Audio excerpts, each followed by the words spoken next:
An entire kingdom once vanished into the sands of Syria. The accidental discovery of the Ebla archives brought it roaring back to life, a collection of clay tablets that form one of history's most significant libraries. By the end of this journey, you will understand how a single archaeological find forced us to rewrite the history of civilization itself.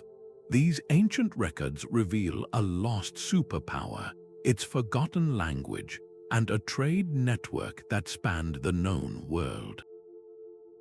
They whisper of royal intrigues and epic wars that shaped the ancient Levant.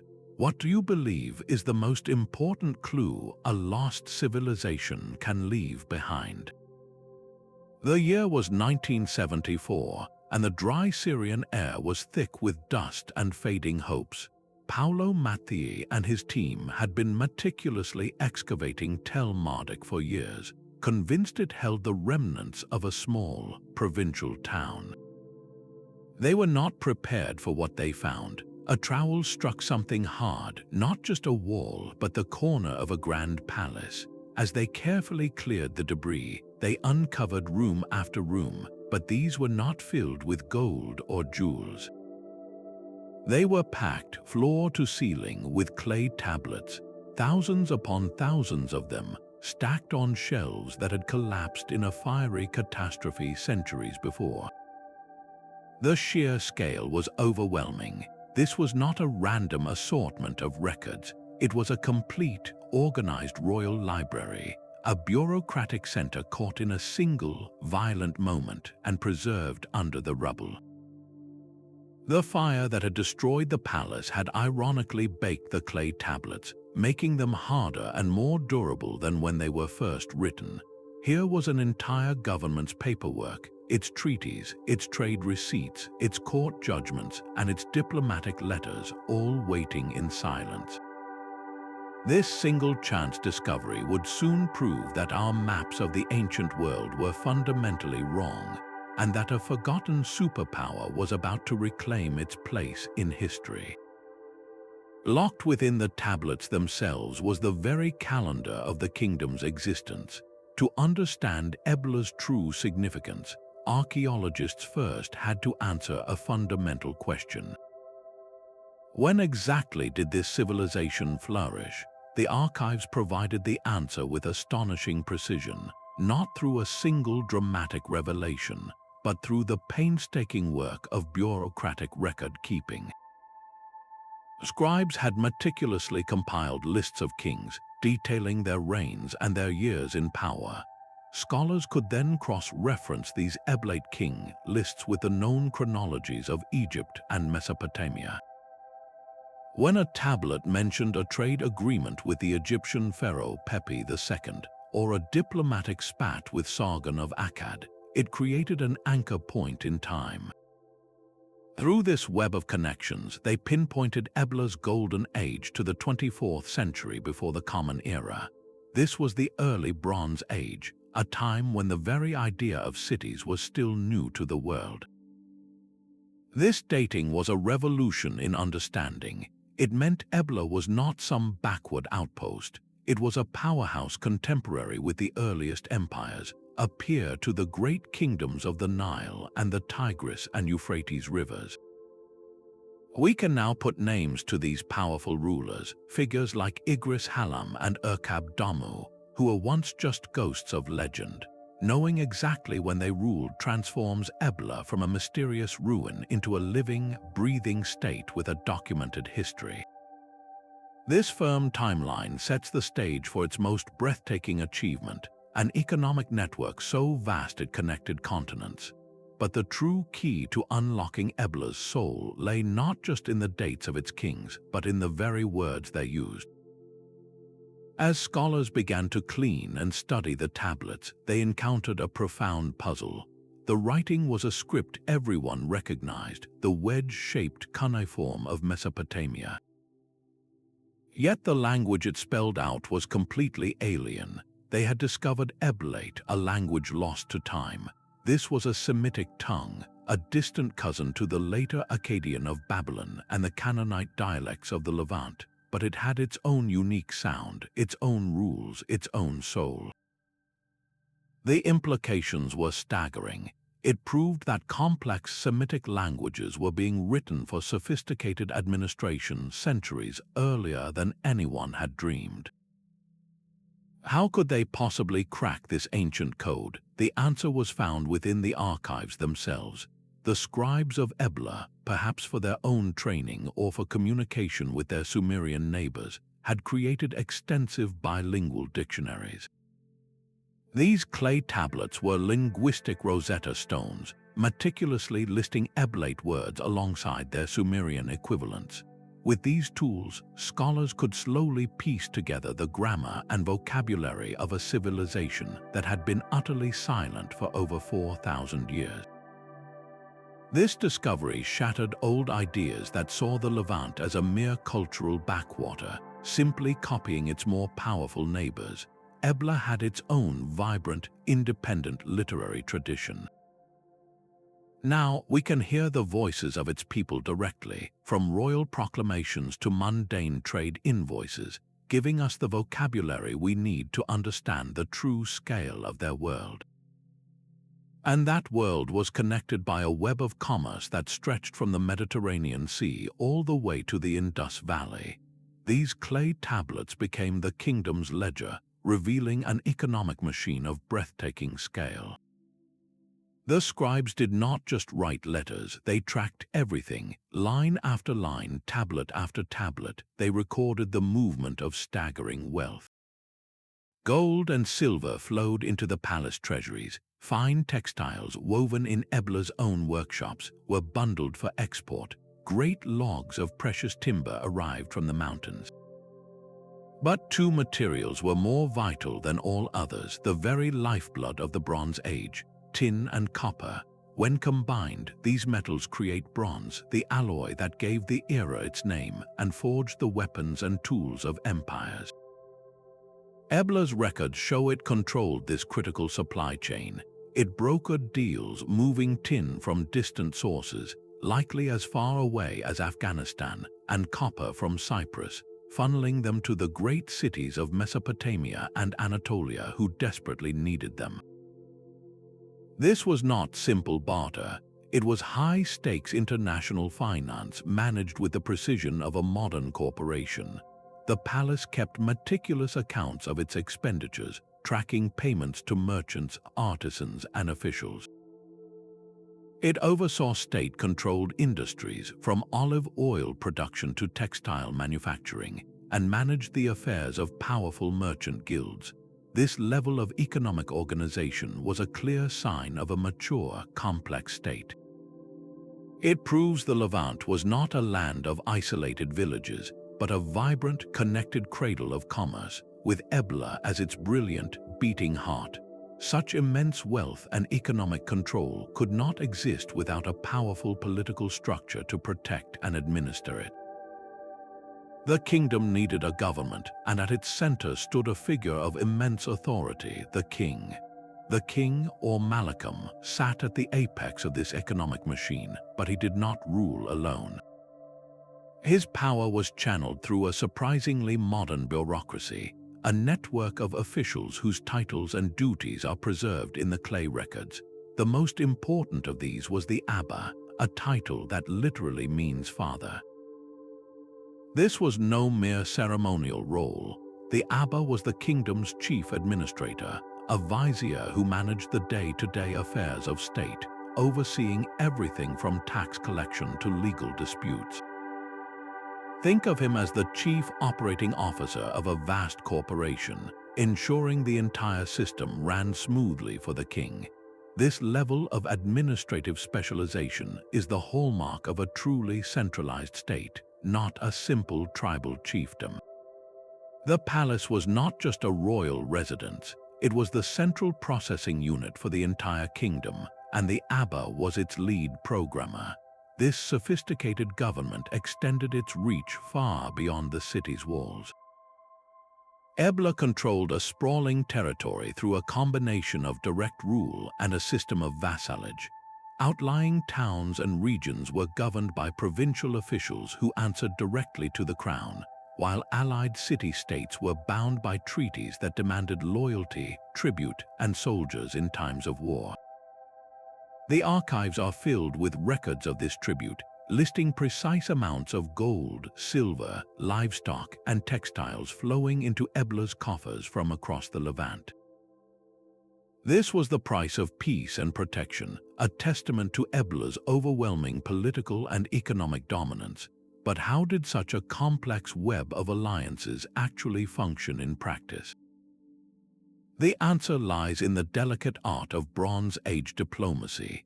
The tablets reveal a world of intense international relations, where royal marriages were not matters of the heart but strategic calculations. A king of Ebla might send his daughter to marry the ruler of a neighboring power, cementing a crucial alliance and ensuring decades of peaceful trade. Elaborate treaties were drafted, carefully outlining spheres of influence, rites of passage for merchant caravans, and mutual defense agreements. Ebla's most famous and fraught relationship was with the powerful city of Mari, located far to the east on the Euphrates River. Their correspondence reads like the dispatches between two rival superpowers, filled with veiled threats, negotiations over trade routes, and tense standoffs. This was high-stakes statecraft, a delicate dance of power played out across the ancient landscape. It reveals a political landscape in the 24th century before the Common Era that was every bit as intricate and calculating as the courts of Renaissance Europe. Of course, behind every diplomatic treaty and every demand for tribute stood the unspoken threat of force. Such a wealthy kingdom, enmeshed in such complex rivalries, could not survive for long without a powerful military to enforce its will. The wealth of Ebla demanded a formidable army to protect it. The archives paint a vivid picture of this military machine, not through epic poems, but through the dry, meticulous language of logistics. We have lists of commanders, their names etched in clay, each responsible for units of soldiers. We see the allocation of bronze spearheads and axes, counted out by the hundreds. Most telling are the records of food rations, vast quantities of grain and beer distributed to feed the ranks of a professional, standing army. This was not a temporary militia called up in times of trouble. It was a permanent, state-funded force, ready for action at a moment's notice, and action came most famously in a series of brutal wars with their great rival, Mari. The correspondence between the two kingdoms reads like a slow-burn thriller, beginning with tense trade disputes and escalating into outright hostility. Tablets describe troop movements, the mustering of allies, and the grim aftermath of battles. One record might detail the plunder taken from a captured Mari outpost, listing quantities of gold, lapis lazuli, and slaves. Another might soberly account for the casualties, the names of the fallen from a particular village. This was warfare as a matter of state policy, a tool to secure vital trade routes, punish rebellious vassals, and expand the kingdom's influence. The conflict with Mari appears to have reached a terrible climax. Evidence suggests that after years of fighting, the armies of Mari finally breached Ebla's mighty walls. The same fire that baked the palace tablets for preservation was likely set during this catastrophic sacking, a final, violent end to the city's golden age. This ground-level view from the archives strips away the romance of war, revealing it as a calculated, brutal, and ever-present reality of ancient statecraft. Yet, in the face of such constant peril, the people of Ebla did not live by bread and weapons alone. They sought meaning and protection from forces far greater than any human army, building a spiritual world as rich and complex as their economy. The gods of Ebla were as real and demanding as any king. Beyond the palace walls, in temples that formed the city's spiritual and economic heart, a complex pantheon held sway. The people did not worship a single, distant power, but a crowded divine court. There was Dagon, a mighty storm god who controlled the rains and the fertility of the land. There was Ishtar, a powerful and complex figure of love, war, and conflict. But Ebla's true spiritual identity was carved out by its own unique patrons, the deities Kura and Barama, who seem to have been worshipped almost exclusively within the kingdom. The archives provide us with their divine shopping list, meticulous records of the sacrifices required to keep these powerful beings content. Scribes noted the exact number of sheep, goats, and cattle to be offered, the precise measures of grain, and even the occasional vessel of precious metal, all tied to a strict liturgical calendar that governed the rhythm of the entire city. This was not a matter of private faith. It was a public, state-sponsored insurance policy against famine, disease, and military defeat.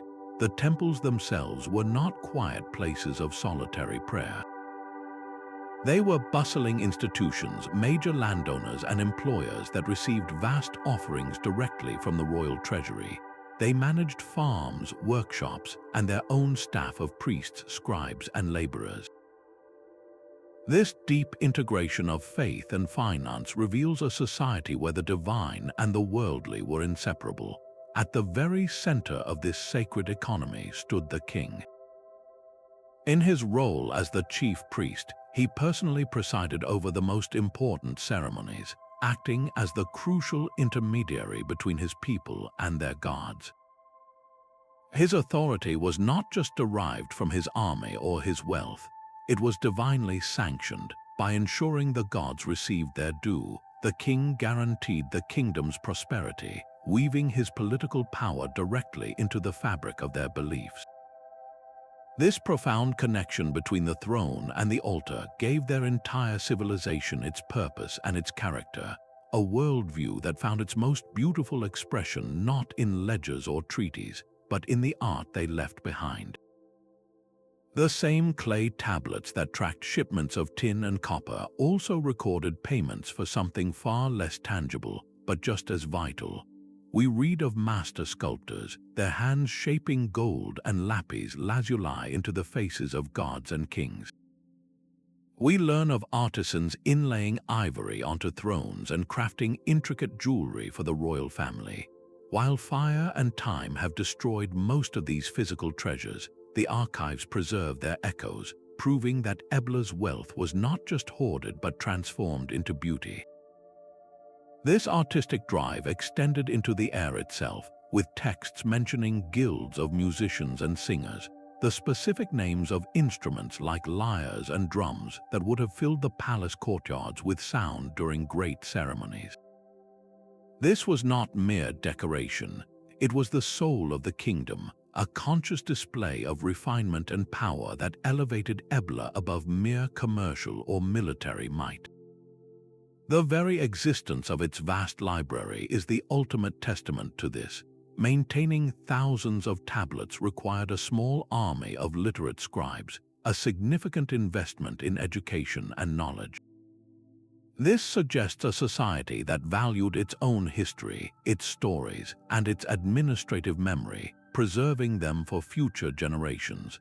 Such cultural confidence reveals a Levant that was a true cradle of aesthetic innovation, not a passive recipient of ideas from Mesopotamia or Egypt. It was a civilization with its own distinct artistic voice, and for any complex society to function, that creative spirit needed to be balanced by a firm and predictable set of rules that governed everyone, from the goldsmith to the common farmer. A society this complex cannot run on faith and commerce alone.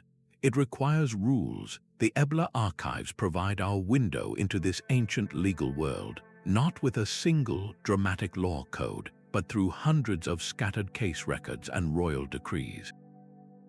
These fragments reveal a society intensely concerned with fairness and procedure, where disputes over property, business deals, and family matters were settled in a formal court. Think of a merchant accusing his partner of short-changing him on a shipment of textiles. the case would not be settled by a brawl in the street. Instead, it would be brought before a panel of elders or royal officials. Witnesses would be called, their testimonies recorded on clay. Contracts meticulously drafted by scribes would be presented as evidence. A judgment would be rendered, and the losing party would be obligated to pay a specific fine in silver or grain. This was a system designed for predictability, ensuring that the vast economic machine of Ebla could function without descending into chaos. The king stood as the ultimate source of this justice. His decrees, announced throughout the kingdom, carried the full force of law, setting precedents that lower courts were expected to follow. While we have not found a complete, organized legal text like the famous Code of Hammurabi from a later era, the sheer volume of legal documents from Ebla points to a deeply ingrained culture of written law. It was a framework that recognized the rights of individuals, at least for those who were considered citizens, and it provided a clear, if rigid, path for resolving conflict. This legal structure also cast a harsh light on the stark divisions within Eblan society. The same tablets that record a nobleman's lawsuit over a prime field of barley also meticulously list the human property he owned. Slaves are recorded as assets, their values calculated alongside donkeys and jars of oil. The archives lay bare a rigid social pyramid. At the top sat the royal family and a small circle of high nobles, the Abba and the military commanders. Beneath them was a sprawling class of civil servants, the scribes and accountants who kept the state running. Next came the merchants and skilled artisans, whose wealth could be considerable but whose social status was fixed. Then came the vast majority of the population, the farmers and laborers who worked the land. And at the very bottom were the slaves, often prisoners of war, who had no rights and were subject to the will of their owners. This entire social and legal order, from the king's decree to the farmer's debt, was made possible by the relentless, daily work of the palace bureaucracy. Their meticulous record-keeping was the glue that held this ancient civilization together, a system so effective it would leave a permanent mark on the world long after Ebla itself had fallen. The palace was a city within a city, a living organism powered by meticulous record-keeping.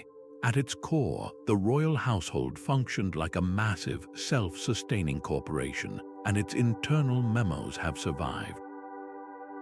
We can read the names of the people who made the palace run, not just the generals and viziers, but the individuals who baked the bread and wove the cloth.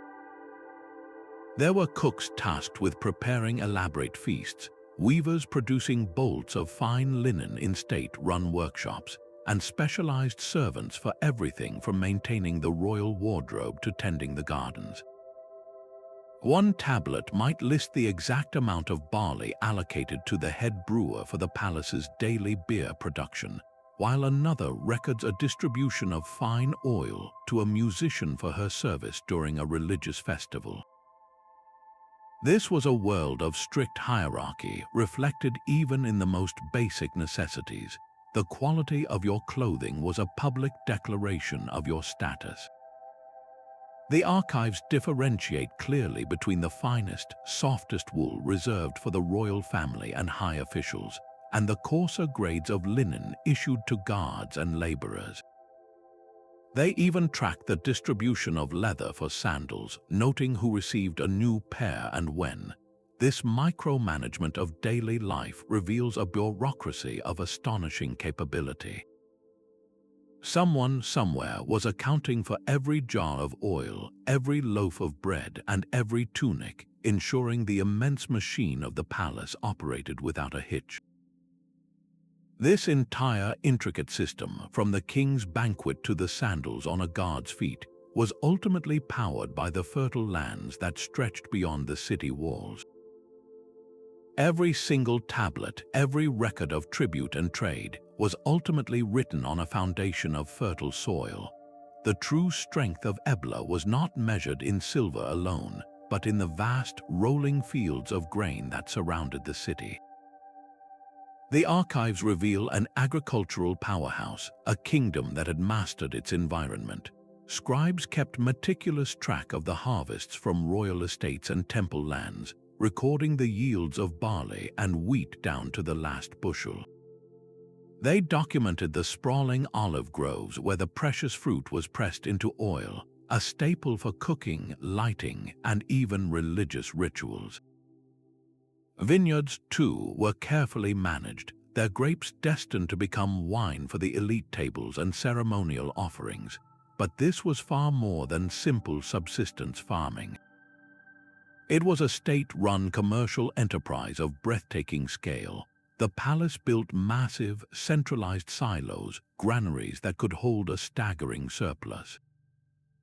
This was their strategic reserve, a buffer against drought and famine that could be distributed to the people in lean years or loaded onto donkeys to be traded for goods that Syria could not produce.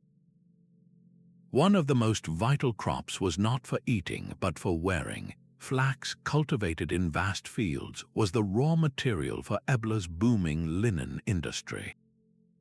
The archives allow us to follow this plant on its entire journey. We can see the harvest recorded, the stalks processed into fibers, the fibers spun into thread by teams of workers, and the final weaving of the cloth on looms in palace-controlled workshops. The resulting linen garments were not just for local use, they became a prized export, bundled alongside metals and oils to be sent down the trade routes. This highly productive agricultural system was the engine that made everything else possible. It generated the surplus wealth that fed the scribes, clothed the soldiers, and paid the artisans. It supported the entire complex superstructure of the state, the vast non-farming population of administrators, priests, and merchants who lived within the city walls. Without the relentless, organized output of its countryside, Ebla's brilliant civilization, with its libraries and its diplomats, could never have existed. This deep connection to the land shaped every aspect of life, even the way its people understood their own identity and their place in the cosmos. Behind every meticulously recorded shipment of linen and every diplomatic treaty was a highly trained individual, the scribe. The sheer volume of the Ebla archives, with its thousands of complex tablets, could never have been the work of a few casual writers. It demanded a formal, rigorous system of education, a school dedicated to creating the human software for the kingdom's bureaucratic hardware.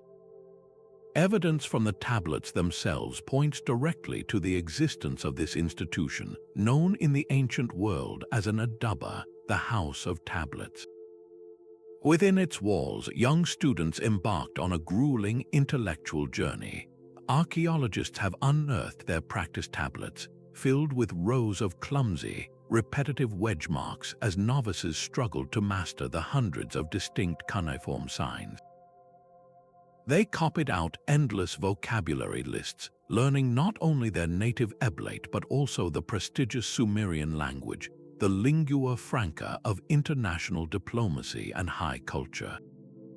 This was an education in rote memorization and perfect precision, for a single mistake in a royal decree or a tax record could have serious consequences. But these scribes were destined to be far more than human typewriters.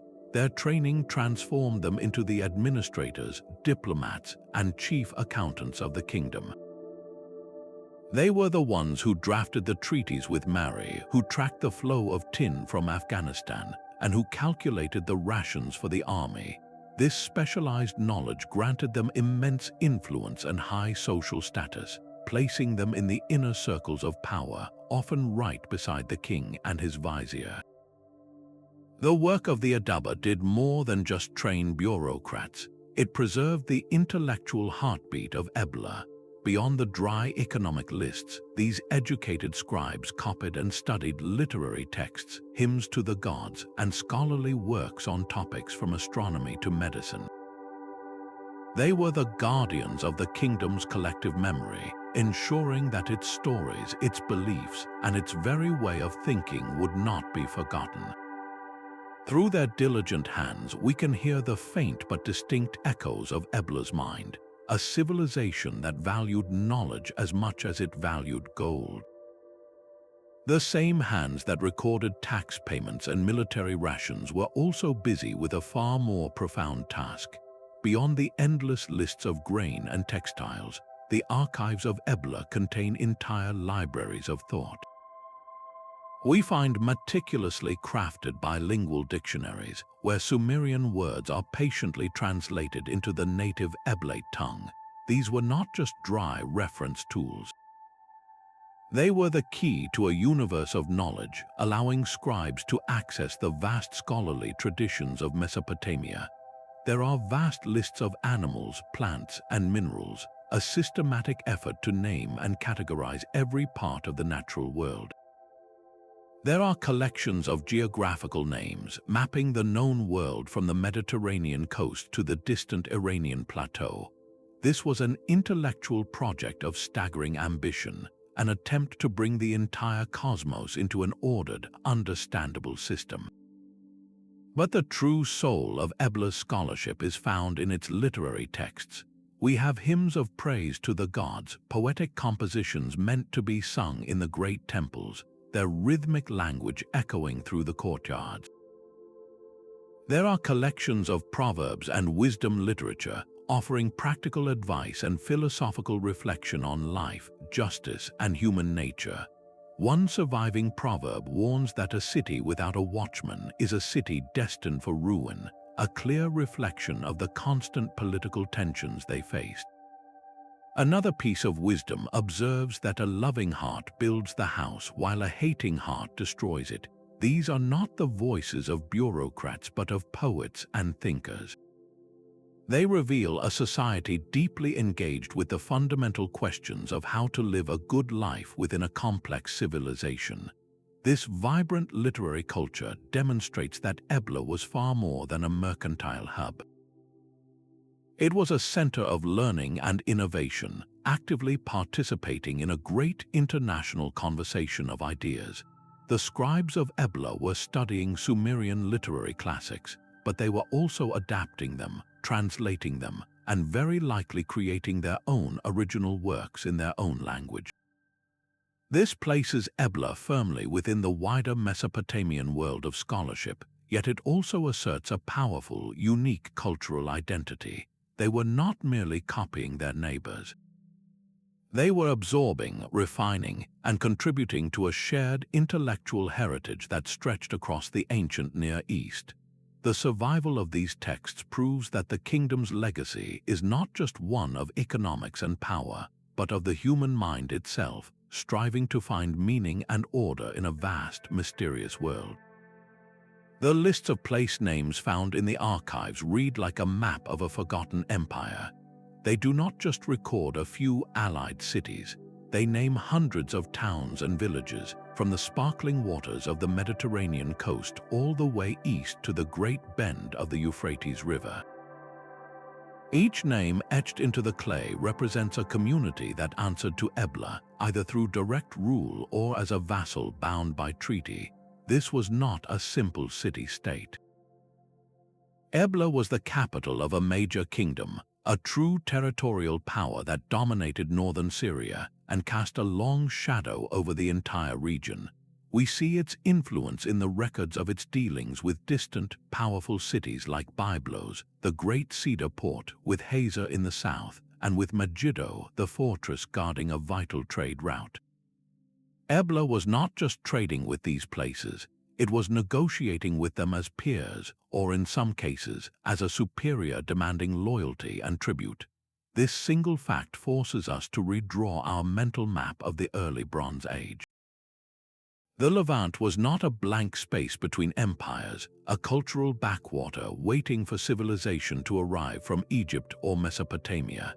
It was a dynamic, crowded landscape of competing kingdoms, each with its own armies, its own gods, and its own ambitions.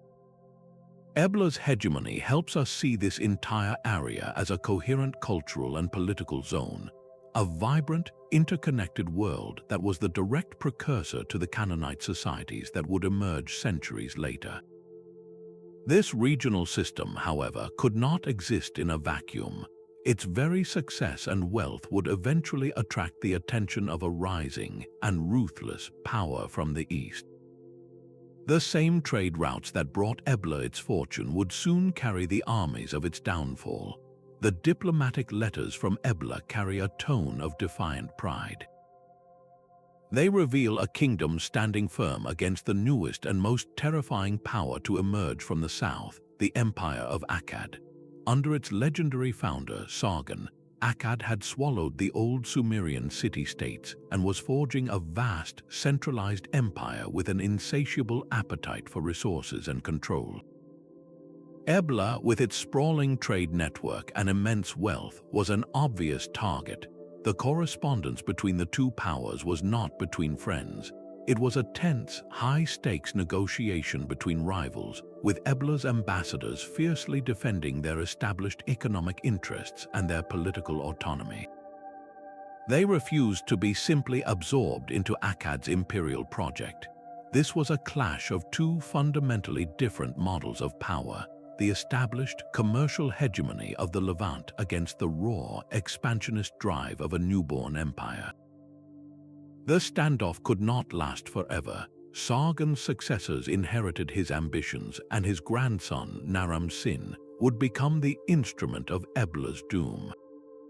Later Mesopotamian royal inscriptions, written to glorify the Akkadian kings, boast openly of conquering and razing Ebla, of tearing down its mighty walls and setting its palaces ablaze. For a long time, these boasts were seen as typical imperial propaganda.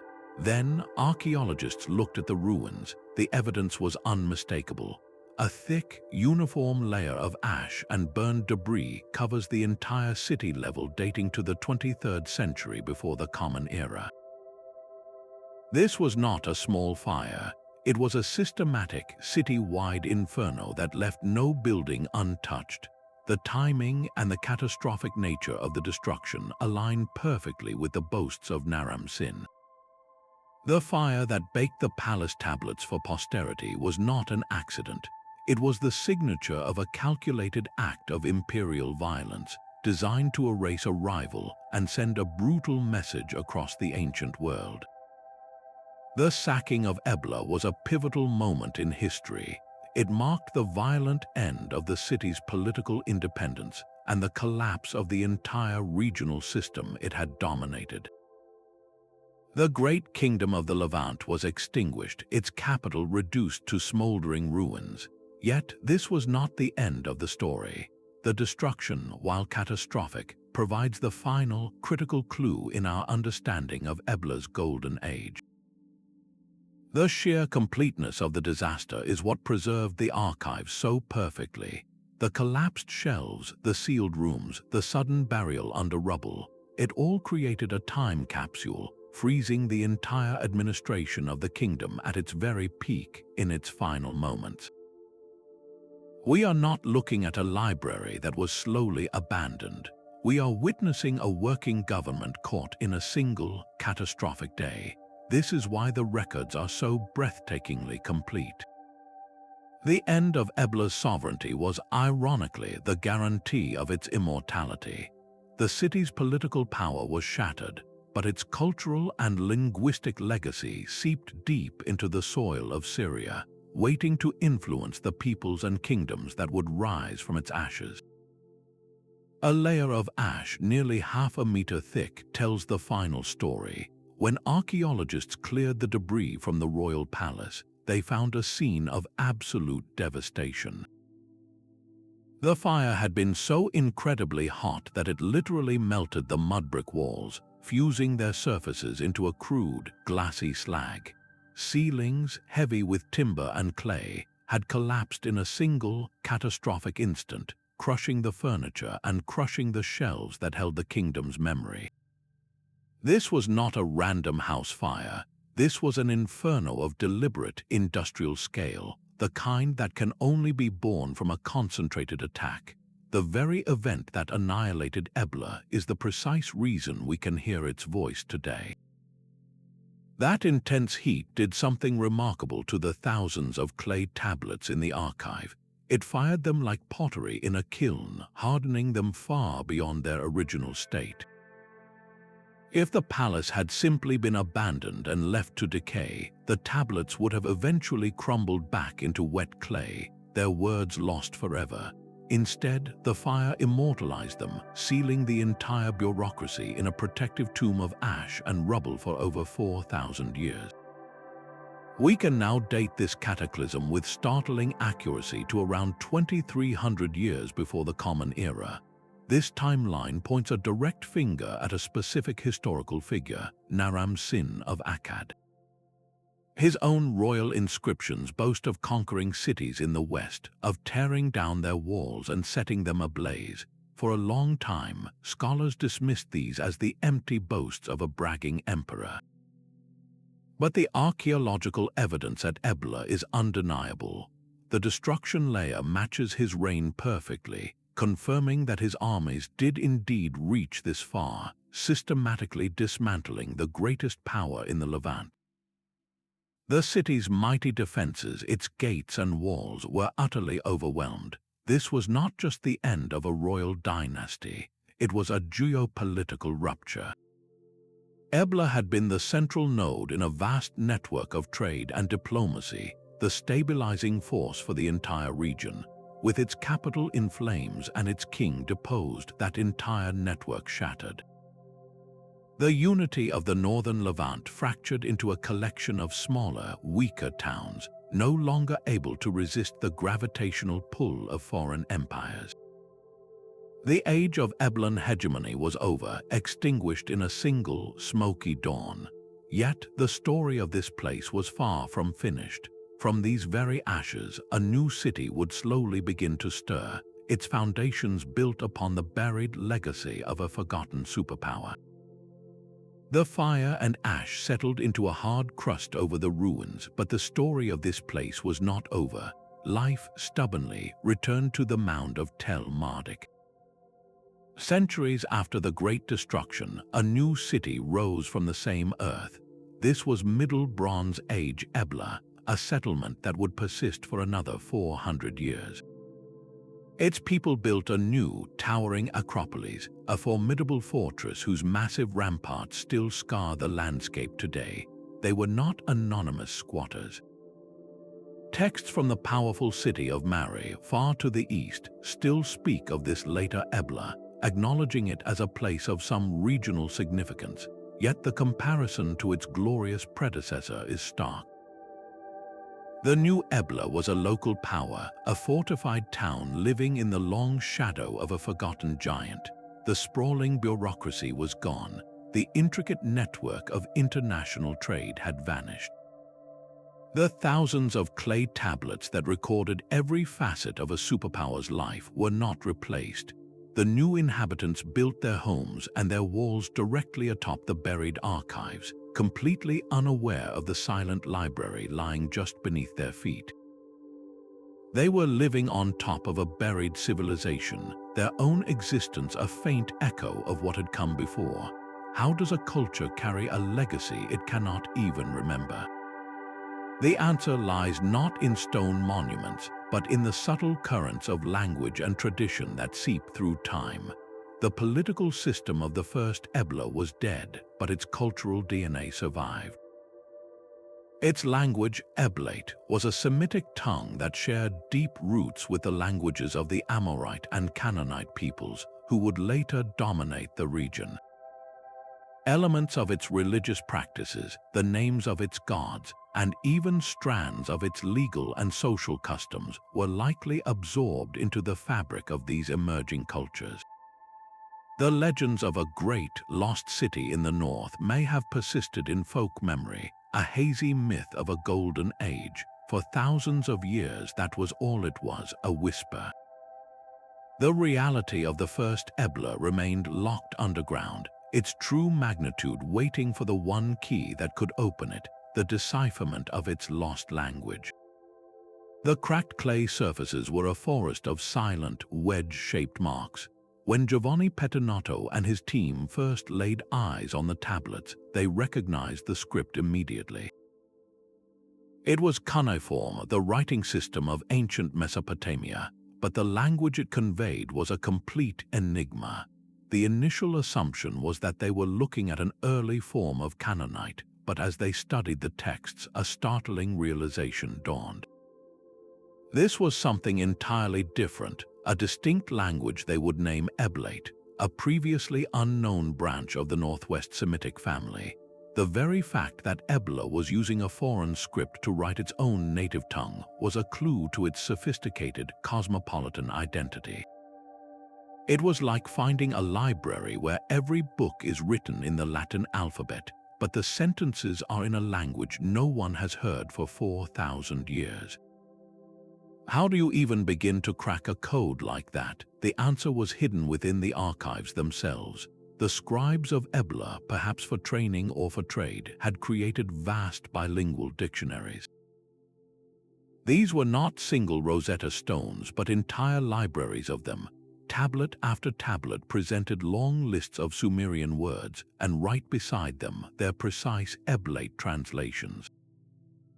Think of a massive, ancient phrasebook, meticulously compiled word by word. With these lists, scholars could start building a vocabulary. They could see the Eblaite word for king, for god, for silver, and for wheat. They could begin to map the grammar, to understand how sentences were structured, and slowly, painstakingly, the indecipherable signs began to whisper their meanings. This was not the work of a single genius. It was a collaborative, international effort, a global puzzle solved by linguists and historians from Italy, America, and beyond, often arguing passionately over the interpretation of a single crucial sign. Some of those debates continue even now, a testament to the complexity of the task. This monumental linguistic achievement did more than just translate words. It transformed a pile of ancient curiosities into a coherent, living archive. It allowed the dry administrative lists to reveal their secrets about trade and economy. It let the diplomatic letters speak of alliances and threats. It gave voice to the hymns and proverbs, allowing us to hear, for the first time, the intellectual and spiritual heartbeat of a lost world. The decipherment was the final key, unlocking a door to a civilization that would force us to reconsider everything we thought we knew about the dawn of history. The names emerged from the clay-like ghosts from a forgotten world. Among the endless lists of cities and trade partners, scholars began to recognize places that were supposed to be mere legends, or at least far younger. There was Jerusalem, a clear reference to Jerusalem. There was Hazor, Lachish, and Megiddo, the very fortresses that would later dominate the biblical narratives of conquest and kings. Even personal names leaped across the millennia, names like David and Michael, appearing not as kings or angels, but as ordinary citizens of Ebla a full 1,000 years before the Bible says David ruled in Jerusalem. The impact of this was seismic. It was not that Ebla contained stories of biblical patriarchs. It was that the tablets proved the entire cultural landscape of the later Bible was already firmly in place during the early Bronze Age. These were not mythical locations invented by later writers. They were real, thriving towns, deeply embedded in the political and economic networks of their time. The ground of the Holy Land suddenly felt 1,000 years older. This was more than a list of names. The legal and social customs preserved in Ebla's court records echo with a strange familiarity. The archives detailed practices for redeeming property, for establishing inheritance rights, and for formal treaties that bear a striking resemblance to later biblical law. Think of the way Abraham negotiates to purchase the cave of Machpelah as a burial site in the book of Genesis. The careful, formal haggling over the price mirrors the precise legal conventions we see in Eblaite business documents. These were not isolated incidents.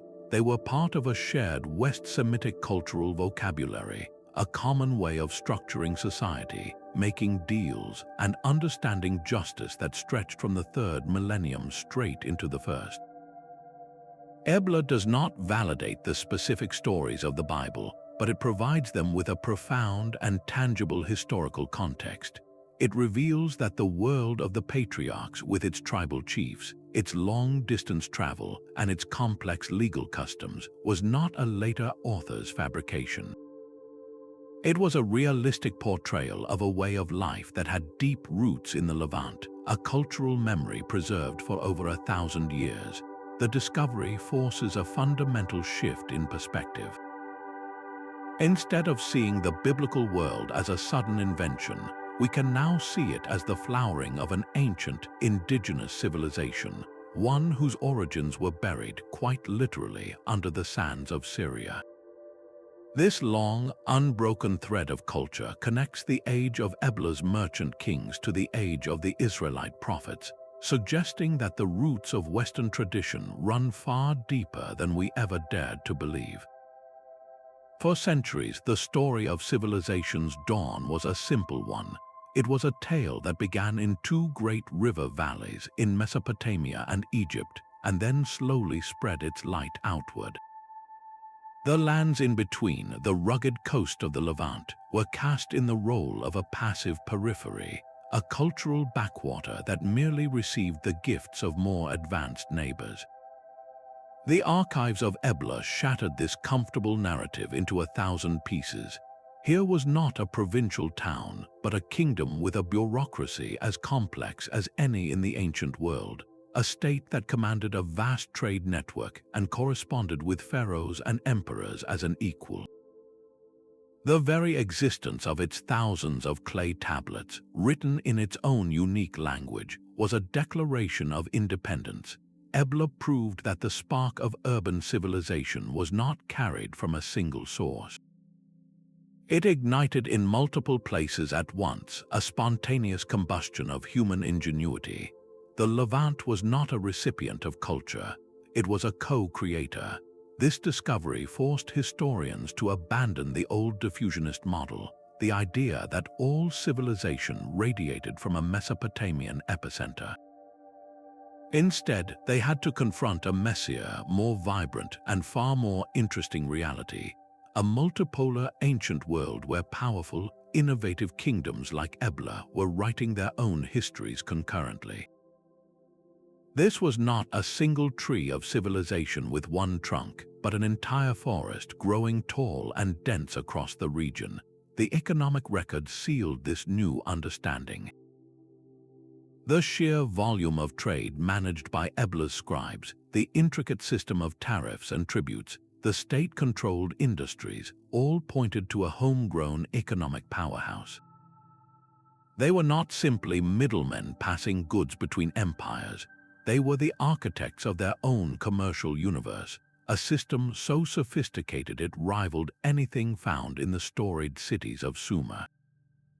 This reassessment of Ebla's economic muscle leads us directly to the source of its immense wealth, a resource so vital it was traded like currency and shaped the very destiny of empires. The kingdom's power was forged in bronze, an alloy that required a mysterious ingredient. Ebla's archives are filled with precise records of a material called an. Na, the Sumerian word for tin. These were not small amounts. The tablets document the receipt and distribution of hundreds of pounds of this crucial metal, tracked with the same obsessive detail as gold or silver. Without tin, there is no bronze. Mixing 1 part tin with 9 parts copper creates a metal far harder and more durable than copper alone, the essential material for weapons, tools, and the very progress of an age. Yet here lies the great puzzle. There are no tin mines anywhere near Syria.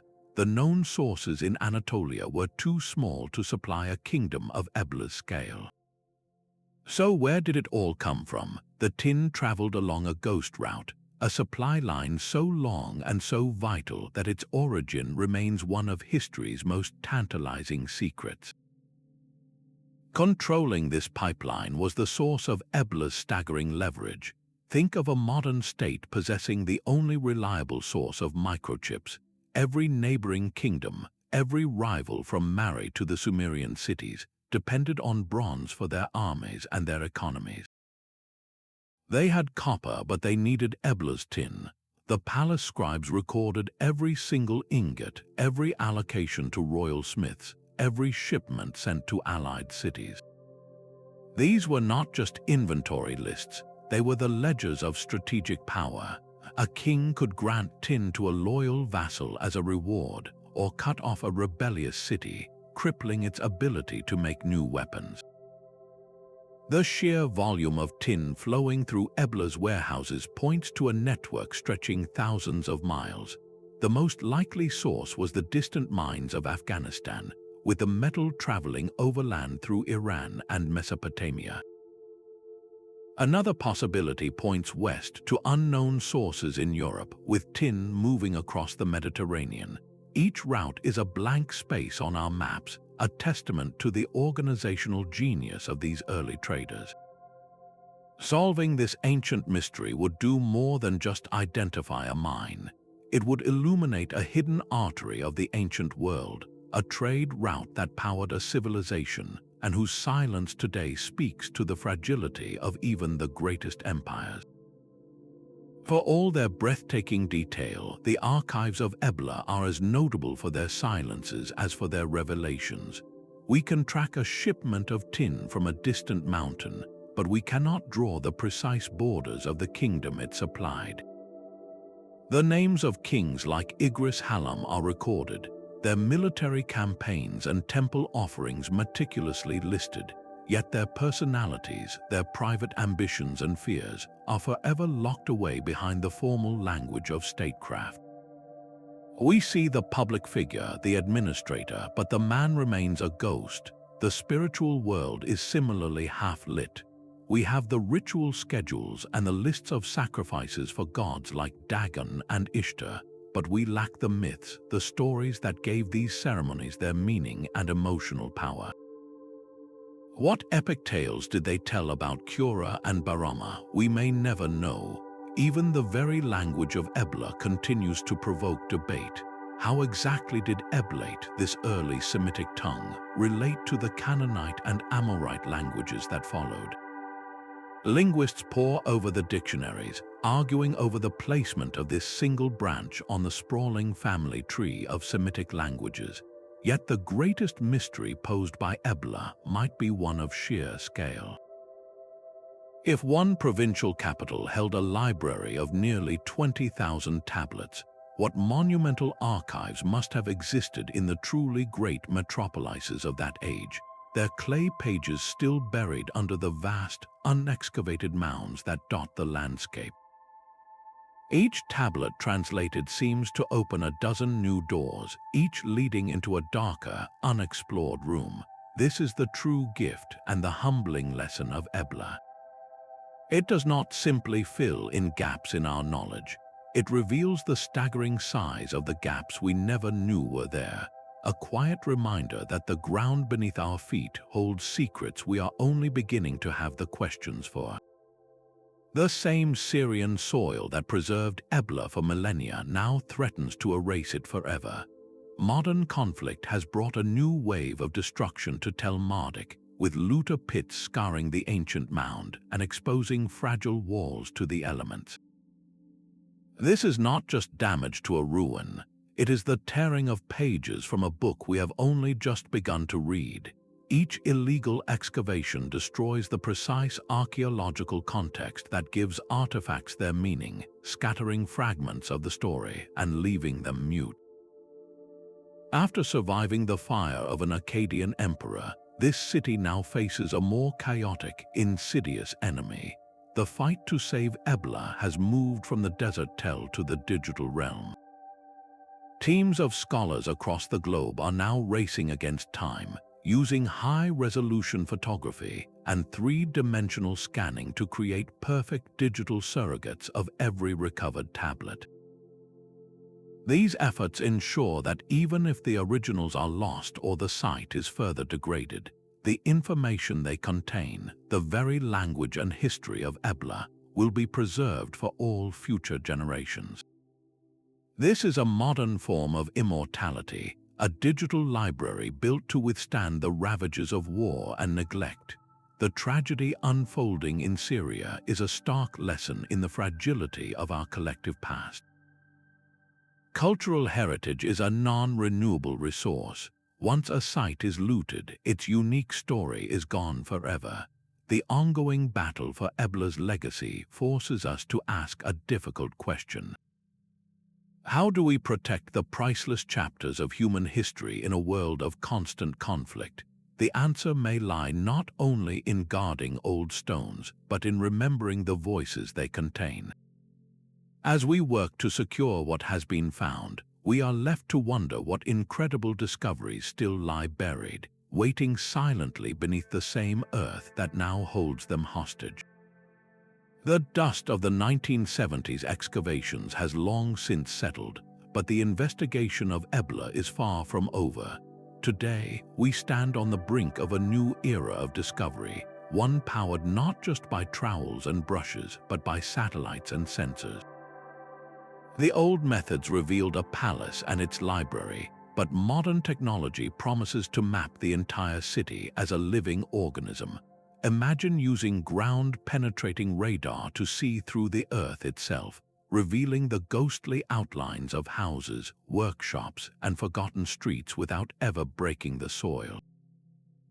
LiDAR, which can map ground surfaces through dense vegetation from the air, could chart the full extent of Ebla's territory, tracing the ancient roads that connected it to its vast empire. From orbit, satellite imagery detects subtle variations in plant growth, pinpointing where buried walls inhibit roots and moisture, effectively drawing a map of the buried city for archaeologists to follow. These tools transform the entire mound into a transparent diorama, showing us not just the royal heart but the veins and sinews of the entire urban body. We could move beyond the palace ledgers and actually locate the neighborhoods of the metalworkers who cast the bronze, the stables that housed the trade caravans' donkeys, and the humble homes of the farmers who grew the grain. Even the soil itself has stories to tell. Chemical analysis can detect the unique residues of ancient activity. A patch of earth rich in phosphates might mark a long-vanished livestock pen. An area with traces of olive oil and alkaline compounds could reveal the site of a royal perfumery mentioned in the texts but never found. When safe excavations can one day resume, the science becomes even more intimate. Microarchaeology allows us to examine the invisible. By analyzing the microscopic residues trapped in the cracks of a 4,000-year-old cooking pot, we could learn the exact spices in a commoner's stew. Residue on a loom weight might tell us the color of the dyes used in Ebla's famous textiles. This is the future of Ebla's story, a powerful collaboration between the words of the ancient scribes and the silent testimony of molecules and landscapes. The tablets give us the broad strokes of history, the names of kings and the totals of tribute.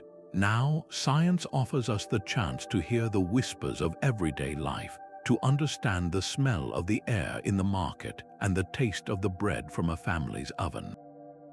This fusion of philology and physics could finally answer the most human questions about the people who built this lost civilization, filling in the vibrant colors of a world we have so far only seen in black and white.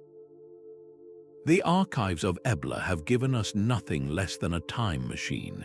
We have walked the corridors of its royal palace, overheard the tense negotiations of its diplomats, and traced the paths of its merchant caravans across the known world.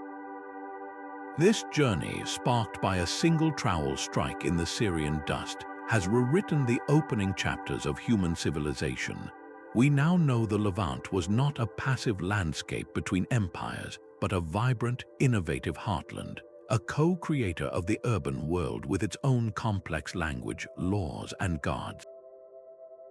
The echoes of its society provide a profound, thousand-year-old backdrop to the cultures that would follow, grounding legendary places like Jerusalem and Hazor in a tangible historical reality. These clay tablets have done more than fill in gaps on a map. They have challenged the very framework of history, forcing us to abandon the simple story of civilization radiating from Mesopotamia and Egypt. Instead, we see a multipolar ancient world, a constellation of powerful kingdoms like Ebla, each shining with its own light. And yet, for all we have recovered, the silence can be as profound as the speech. The origin of its vital tin supply remains one of history's great ghost stories, a reminder of the vast networks we have yet to fully trace. The story of Ebla is ultimately a story of fragile parchment, in this case clay, against the relentless tide of time, conflict, and fire. It teaches us that civilization is a delicate construct, but that the written word can grant it a form of immortality. As this chapter closes, remember that history is not merely a record of kings and conquests. It is the accumulated whisper of countless human lives, of farmers, scribes, and weavers, their stories waiting patiently in the dust for a chance to be heard once more. What single revelation from this lost city resonated most deeply with you? Share your thoughts and join us as we continue to unravel the great mysteries of our shared past. The full story of this kingdom is still waiting to be told. As peace slowly returns to Syria, the future of Ebla studies shines with a potential as vast as the archives themselves. The vast majority of Tel Marduk remains completely untouched by archaeologists. We have excavated the royal palace, but what about the city's main temple? What about the administrative buildings for its outlying provinces? These unexcavated areas almost certainly contain more libraries, perhaps archives from different government ministries or from later periods of the city's long history. Finding them could fill the agonizing silences in our current records, giving us the missing myths of their gods or the personal diaries of their merchants. The work will not only be about digging new holes. International teams are already preparing to re-examine the thousands of tablets we already have with tools that sound like science fiction. Advanced three-dimensional scanning can create perfect digital replicas, allowing scholars to virtually hold and rotate a tablet, studying it from angles impossible with the naked eye.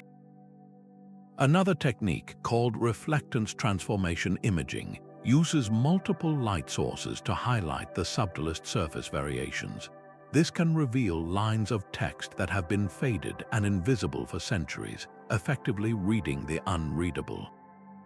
Imagine illuminating a scribe's faint pencil draft beneath the final inked cuneiform, or finding a line of text erased and rewritten 4,000 years ago. But the greatest revelations may come from combining fields that once worked in isolation. By weaving together archaeology, linguistics, and the new science of ancient DNA, we can begin to answer the most human questions. Genetic analysis of skeletal remains from the city's cemeteries could finally tell us about the people themselves. Were they a homogeneous population, or a melting pot of different ethnicities drawn by trade? We could trace their migrations, understand their family lineages, and even discover what became of the survivors after the Akkadian Invasion. Did they scatter and blend into neighboring populations, carrying the cultural DNA of Ebla with them? This interdisciplinary approach transforms scattered data points into a cohesive biography of a civilization. The story of Ebla is not a closed book sitting on a shelf. It is a living narrative, a scroll still being unrolled. Every new season of excavation, every new technological breakthrough, holds the power to rewrite a single paragraph or an entire chapter of early human history. The next great revelation from this ancient city, the one that will once again force us to redraw our maps, may be waiting just beneath the next layer of soil, a single trowel's turn away from changing everything.